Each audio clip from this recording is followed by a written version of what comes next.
Assalamu alaikum wa rahmatullahi ta'ala wa barakatuh. Alors maintenant on va passer au troisième cours. C'est le mouvement d'un projectile dans un champ uniforme. Alors on va commencer par la première partie de ce cours. C'est l'étude théorique de l'étude du mouvement d'un projectile dans un champ de pesanteur uniforme.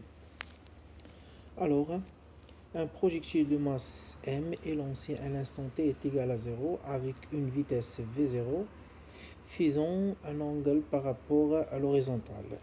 Quand vous remarquez ici aux figures. Alors, les conditions initiales. C'est quoi les conditions initiales?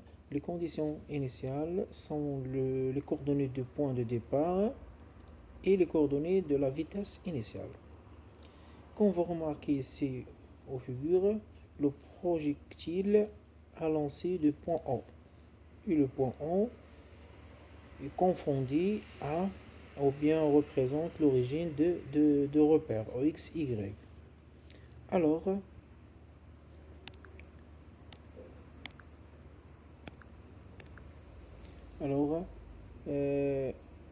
X0 et Y0.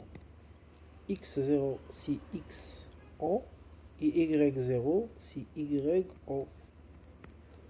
C'est 0, 0. Ok. Maintenant, on va passer aux coordonnées du vecteur vitesse initiale.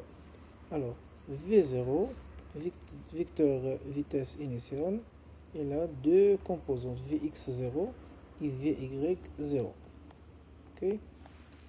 Ici, en figure, on remarque que V0 est incliné par un angle alpha avec l'horizontale qui représente l'axe OX.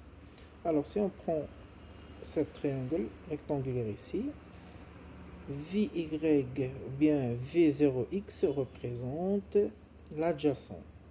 Et comme vous savez, l'adjacent est calculé par quoi? Par l'hypoténuse fois le cos. Alors Vx0 est égal à V0, c'est l'hypoténuse, c'est V0 fois cos de l'angle alpha. Vy0, comme vous remarquez ici, représente l'opposé de alpha, ou l'opposé de alpha calculé par sinus. L'hypoténuse toujours V0 fois sinus alpha. Ici, on doit remarquer le sens de V0x et V0y. Comme vous remarquez ici, V0x est le même sens de l'axe OX. Alors, on va prendre Vx0 est égal à plus V0 cos. Ok. V0y est là le même sens de l'axe OY. Alors, on va prendre ici plus. Ok.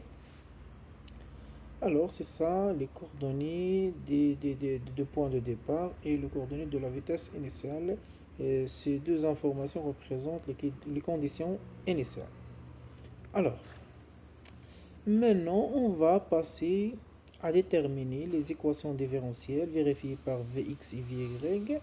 Et puis, on peut déduire l'équation différentielle vérifiée par x et y. Toujours l'application de deuxième loi de Newton. Alors, le bilan, système étudié,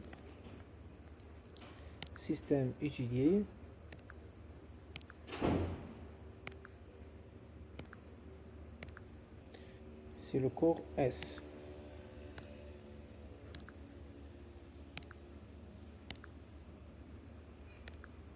Alors, le corps S ou bien le projectile. Le bilan, le corps, d'après le lancement du corps, il se met une seule force qui est le poids.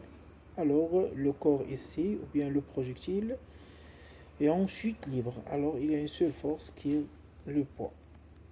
P, le poids de S, de projectile S. Deuxième étape, l'application de quoi? De deuxième loi de Newton. Donc, deuxième loi de Newton. nous dit que la somme des forces extérieures est égale à M à AG. Il y a une seule force, P est égale à M à AG.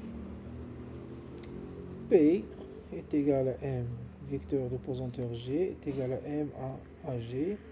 Alors, vecteur d'accélération est égal à V. Ok?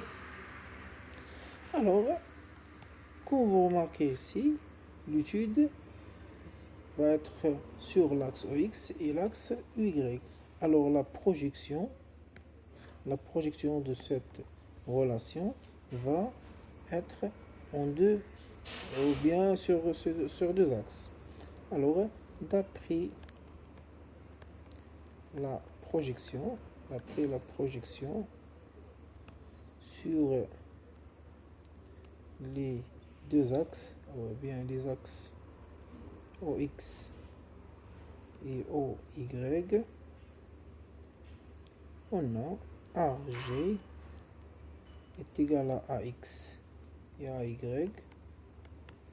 Alors AX est égal à GX ou AY est égal à GY. Alors on va revenir aux figures. Comme vous remarquez ici, G est perpendiculaire sur l'axe OX. Alors Gx est égal à 0 et Gy est égal à moins G, car G et l'axe Y, elles ont deux sens opposés. Okay? Alors Gx est égal à 0. Pourquoi? Car G perpendiculaire à l'axe OX. Okay? Et Gy est égal à moins G, car G en parallèle à l'axe OY, mais de sens opposé. Ok? Alors, il y a deux cas ici. AX est égal à quoi? dVx sur dt. Et AY est égal à dVy sur dt. Ça nous donne les équations différentielles vérifiées par la vitesse. Alors dVx sur dt est égal à 0 et dVy sur dt est égal à moins g. Okay? Deuxième possibilité, ax est égal à la dérivée seconde de x et ay est égal à la dérivée seconde de y sur dt. Alors ça nous donne que la dérivée seconde de x est égale à 0 et la dérivée seconde de y sur dt au carré est égale à moins g. C'est l'équation, ou bien les équations différentielles vérifiées par la vitesse. Okay? Et ici, l'équation différentielle vérifiée par x et y, par x et y, par x et vy. Merci.